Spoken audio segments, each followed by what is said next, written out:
Hello students. पहले video में हमने यहाँ तक सुना था, उसके बाद एक बार फिर से क्लियर कर दें what is population and what is sample. Already I told you the sample is a part of population which represent the characteristics of whole population. अगर सैंपल कुछ कह रहा है, अगर सैंपल 20 का जब हमने डेटा लिया कि कितने आवर स्टडी किया स्टूडेंट ने, उसके बाद कितने उनके मार्क्स आए, तो जो ट्रेंड यहाँ दिख रहा है वही ट्रेंड पॉपुलेशन में दिखेगा, तभी हम बोलेंगे कि it is true representative of this particular population. It means एक तरीके से हम स्टैटिस्टिकली थोड़ा सा समझे, थोड़ा टेक्निकल है, तो हम ये भी समझ सकते हैं कि हम हाइपोथेसिस टेस्टिंग में सैंपल मीन और पॉपुलेशन मीन को कभी कभार कंपेयर भी करते हैं टेस्टिंग करते समय, कि क्या सैंपल की जो कैरेक्टरिस्टिक्स है वो पॉपुलेशन की कैरेक्टरिस्टिक्स है या नहीं है. तो ऐसे भी हम हाइपोथेसिस को समझ सकते हैं. चलिए तो थोड़ा सा इसको समझते हैं. समझने के पहले कुछ चीज़ें हम कुछ पैरामीटर्स हैं, उसको केवल एक बार आप लोग देख लीजिए और जान लीजिए कि उसका मतलब क्या है. जैसे अगर हम सैंपल के कुछ पैरामीटर्स हैं और कुछ पॉपुलेशन के पैरामीटर्स हैं. जैसे सैंपल मीन एक्स बार से डिनोट करेंगे सैंपल मीन को, वहीं अगर पॉपुलेशन मीन होगा तो इसको म्यू से डिनोट करेंगे. उसके बाद स्टैंडर्ड डेविएशन, स्टैंडर्ड डेविएशन अगर सैंपल का है तो एस से डिनोट करेंगे, पॉपुलेशन का है तो सिग्मा से डिनोट करेंगे. वैसे ही प्रपोर्शन अगर सैंपल का है तो स्मॉल पी, अगर पॉपुलेशन का है तो कैपिटल पी. ये कुछ छोटी छोटी बातें हैं जो हम लोग को जाननी है, क्योंकि यही सारी चीज़ें जाके आगे न्यूमेरिकल में यूज़ होंगी. तो let's start.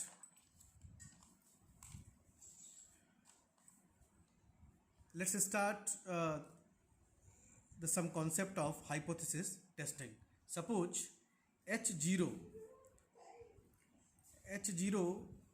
it means null hypothesis.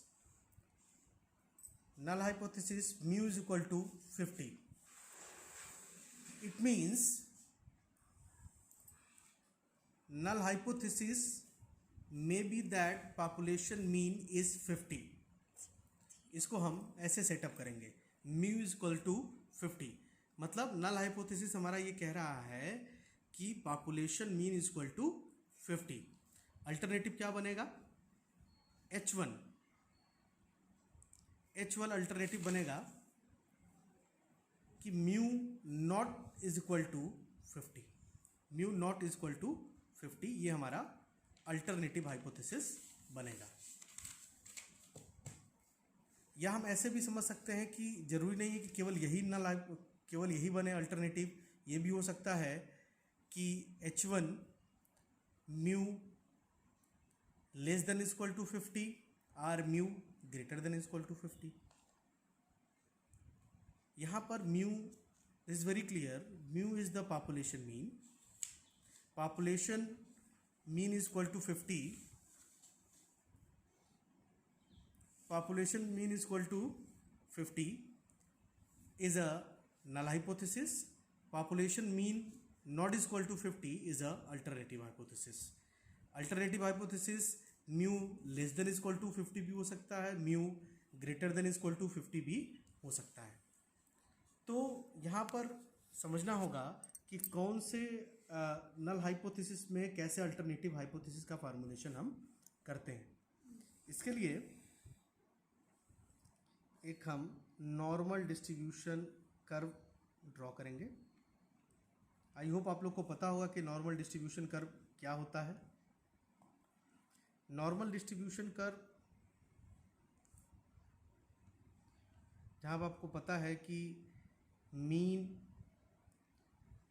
हो, मीडियन हो, मोड हो, सब यहाँ पे बराबर होता है मिड पॉइंट पे, और ये सारे पॉइंट पे डेटाज हैं.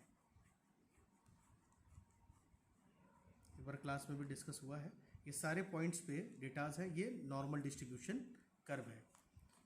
नॉर्मल डिस्ट्रीब्यूशन कर्व का बनना जरूरी है अगर कोई भी हम हाइपोथेसिस टेस्टिंग कर रहे हैं, क्योंकि जब भी हम आगे करेंगे पैरामीट्रिक या नॉन पैरामीट्रिक टेस्ट, तो उसकी पहली एजम्पशन है नॉर्मेलिटी। अगर नॉर्मेलिटी नहीं होगी तो ये सारे टेस्ट नहीं लगेंगे। अगर डेटा स्क्यूड हो जाता है, देखिए अगर डेटा ऐसे बनता है या ये सारे क्या है, ये सब स्क्यूड है और ये हमारा नॉर्मल डिस्ट्रीब्यूशन है। मतलब कि जो हमारा मीन है उसके आसपास हमारे सारे डेटास हैं। अब इसमें हम एक एक करके समझेंगे।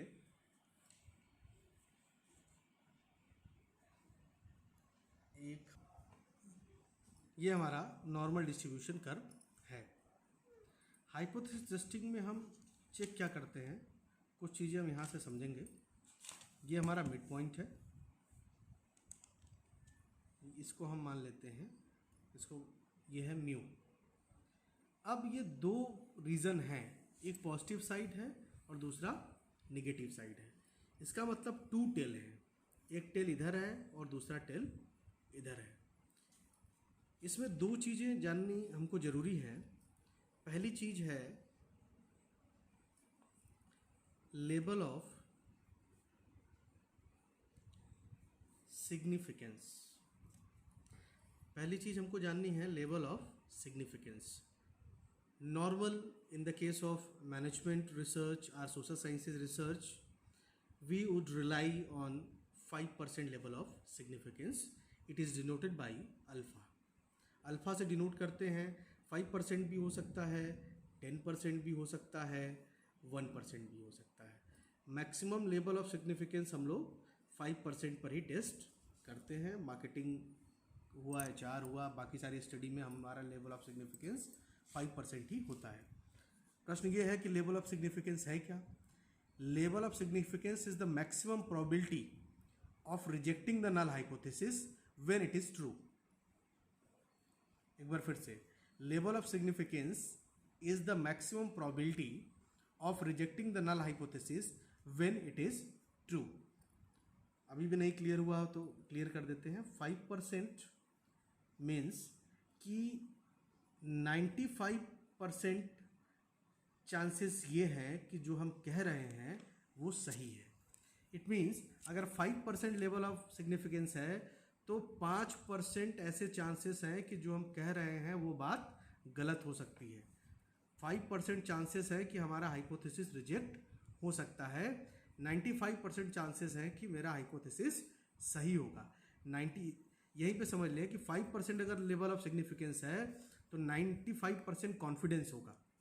कि 95% कॉन्फिडेंस के साथ हम कह सकते हैं कि जो नल हाइपोथेसिस हमने बनाई है वो एक्सेप्ट होगी। 5% चांसेस हैं कि वो रिजेक्ट हो सकता है। वैसे अगर 10% होगा तो 10% चांसेस हैं और 90% कॉन्फिडेंस है। 1% है तो 1% चांसेस हैं, 99% कॉन्फिडेंस है। ये है लेवल ऑफ सिग्निफिकेंस, ये है level of confidence.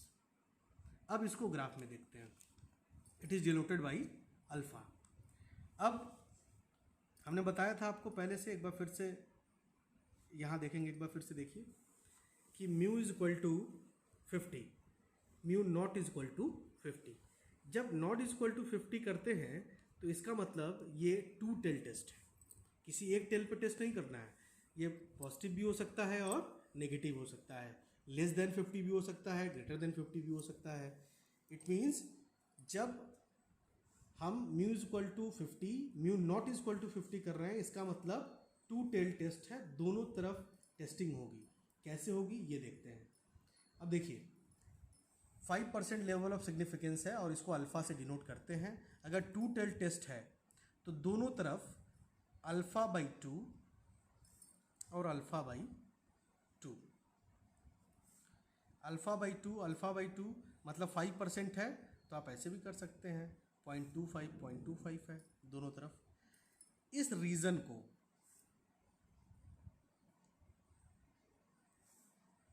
Near to tail corner side, इस रीजन को हम बोलते हैं critical region. This is called critical region. अगर हमारा डेटा जो टेस्ट के बाद जो रिजल्ट आएगा वो कहीं यहाँ अगर लाई करता है तो हमारा हाइपोथेसिस जो होगा वो रिजेक्ट हो जाएगा। ये रिजेक्शन रीजन भी बोलते हैं, क्रिटिकल रीजन और रिजेक्शन रीजन। और यहाँ कहीं अगर आ गया तो ये क्या है, ये हमारा है एक्सेप्टेड रीजन, इसको बोलते हैं एक्सेप्टेड रीजन। अब डेटा कैसे निकालते हैं, कैसे आता है, वो सारी बातें हम बताएंगे। ये 2 टेल टेस्ट है, alpha by 2, alpha by 2। Clear हो गया। Level of significance 5%, it means 95% confidence. और दोनों कॉर्नर पे अल्फा से डिनोट करते हैं। 2 टेल टेस्ट है तो alpha by 2, alpha by 2। 1 tail होगा तो केवल अल्फा हो जाएगा, या इधर या इधर। तो अब हम लोग समझते हैं कि 1 टेल और 2 टेल मतलब कैसे। H1 अगर हमारा H1 mu not is equal to 50 है, इसका मतलब कि बोथ साइड है, इसका मतलब कि बोथ साइड है, और इसका मतलब कि ये हमारा 2 टेल टेस्ट है, 2 टेल टेस्ट है। और अगर हमारा H1 बनता है mu less than 50, it means one side, means 1 tail. अब प्रश्न है 1 टेल मतलब 1 टेल तो है, मतलब किधर वाला टेल। ये अगर ग्रेटर देन की बात कर रहा है तो हमेशा राइट टेल होगा, पॉजिटिव डायरेक्शन में। और अगर H1 लेस देन की बात करेंगे, लेस देन 50, ये भी वन साइडेड है, 1 टेल होगा, लेकिन ये लेफ्ट साइड में होगा। तो यहाँ पे 3 बातें, there are 3 things. Now it is very clear what is level of significance, what is level of confidence, and what about one tail test, and what about the 2 tail test। अब हम आगे एक न्यूमेरिकल लेके समझेंगे कि कैसे हम इसको सॉल्व करते हैं, और इस कैसे हमारे न्यूमेरिकल यहाँ पे रिलाई करते हैं, आंसर कैसे हम निकालते हैं हाइपोथेसिस टेस्टिंग का। चलिए एक क्वेश्चन करके देखते हैं। This question is related to hypothesis testing. Test का ही क्वेश्चन है, अभी तक बेसिक कंसेप्ट हम लोग सब जान लिए, अब टेस्ट का क्वेश्चन करते हैं। क्वेश्चन है, फिलिप्स कंपनी क्लेम कर रही है the length of life of its electric bulb is 2000 hours. Philips company का क्लेम है कि वो जो बल्ब बनाती है वो 2000 घंटे चलेगी with standard deviation of 30 hour. 30 hours का डेविएशन हो सकता है। और रैंडम सैंपल ऑफ 25, इसको टेस्ट करने के लिए रिसर्चर ने क्या किया कि 25 बल्ब ले लिया, 25 बल्ब से चेक किया कि इसकी लाइफ क्या है। जब 25 बल्ब से चेक किया गया, 25 showed that the average life is 1940 hours. जो सैंपल से हमने चेक किया वो बता रहा है 1940 आवर, और पॉपुलेशन का जो बता रहा है 2000 hours with a standard deviation of 25, जबकि पॉपुलेशन का स्टैंडर्ड डेविएशन 30 था। बोल रहा है क्वेश्चन में at the 5% level of significance, already I told you 5% level of significance means 95% confidence, 5% level of confidence, it means alpha is equal to 0.05. Can we conclude that the sample has come from population with a mean of 2000 hours? देखिए ये आपका hypothesis है कि the sample has came from population with mean of 2000। क्या sample उसी जो sample लिया गया है उसी पॉपुलेशन से लिया गया है जिसका मीन 2000 है, ये टेस्ट करना है। तो हम लोग स्टेप 1, पहला स्टेप क्या है कि पहला the first step is hypothesis formulation. Hypothesis formulation में क्या है, H0 is equal to 2000 hours, mu means population mean is 2000 hours. वैसे ही आवर्स लिख देते हैं भाई, वैसे ही अल्टरनेटिव हाइपोथेसिस जनरेट करेंगे, mu not is equal to 2000 hours. यहाँ पे बहुत ही क्लियर ये है कि जहाँ पे अगर नॉट इज इक्वल टू है तो ये ग्रेटर देन भी हो सकता है, लेस देन भी हो सकता है। इसका मतलब क्या है, ये 2 टेल्ड है, already I told you.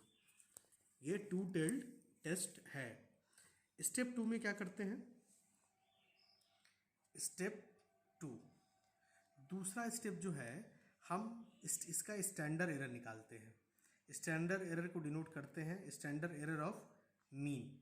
Standard error of mean को निकालने का फॉर्मूला है standard deviation of population divided by under root sample size.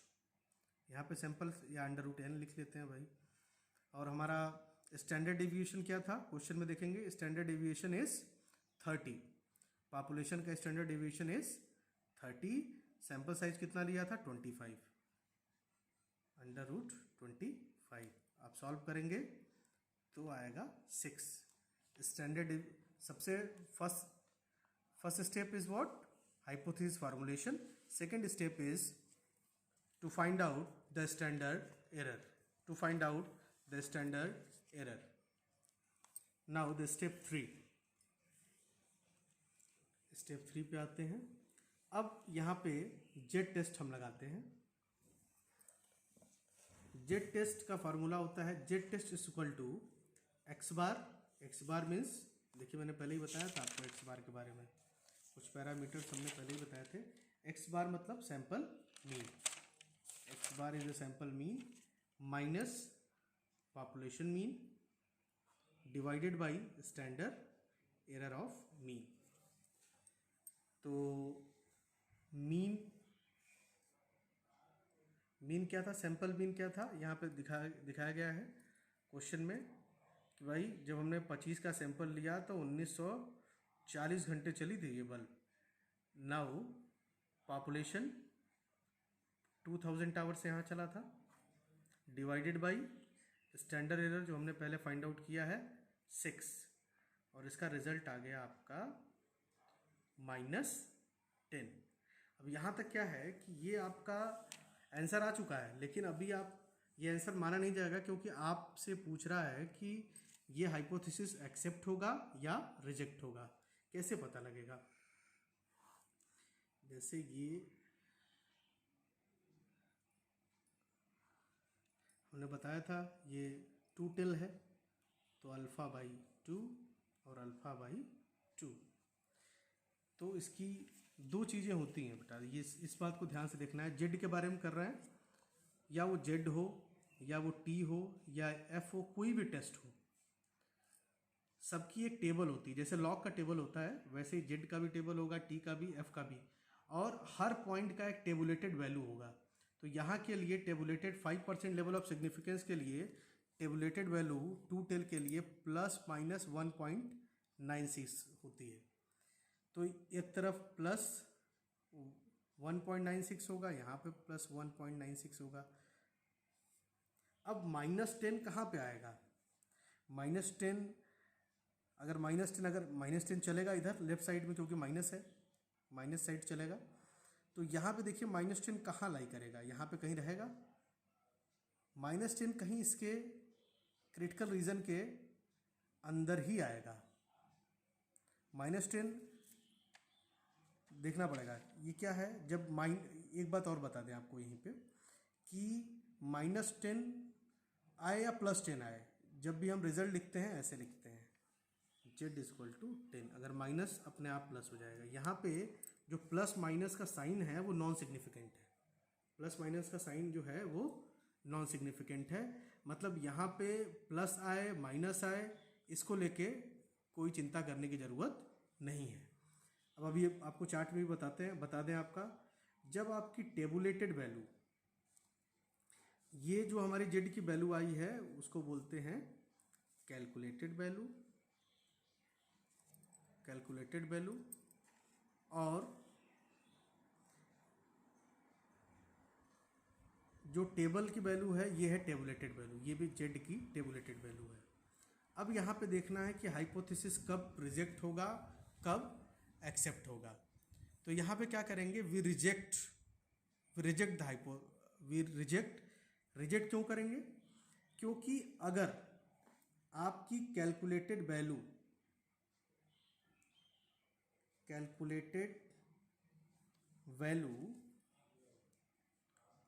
Less than tabulated value है, तब तो एक्सेप्ट है, और अगर calculated value greater than tabulated value है तब रिजेक्ट है। तो यहाँ पे हमारा नल हाइपोथेसिस रिजेक्ट हो गया, क्योंकि calculated value is greater than tabulated value. तो हम ये कह सकते हैं कि हमारा हाइपोथेसिस रिजेक्ट हो गया, और ये जो मीन लिया गया है वो यहाँ से नहीं है। और इसमें भी समझ लें कि ये क्रिटिकल रीजन में ही आएगा। 1.96 माइनस 1.96 माइनस 10 है, इसका मतलब और अंदर आएगा। तो कहने का मतलब इधर कहीं आएगा तो ये क्रिटिकल रीजन है और यहाँ से रिजेक्ट होगा। तो now the hypothesis is rejected. ये एक बेसिक कंसेप्ट है। नेक्स्ट वीडियो में हम आगे टी टेस्ट, एफ टेस्ट और भी सीखेंगे। Thank you.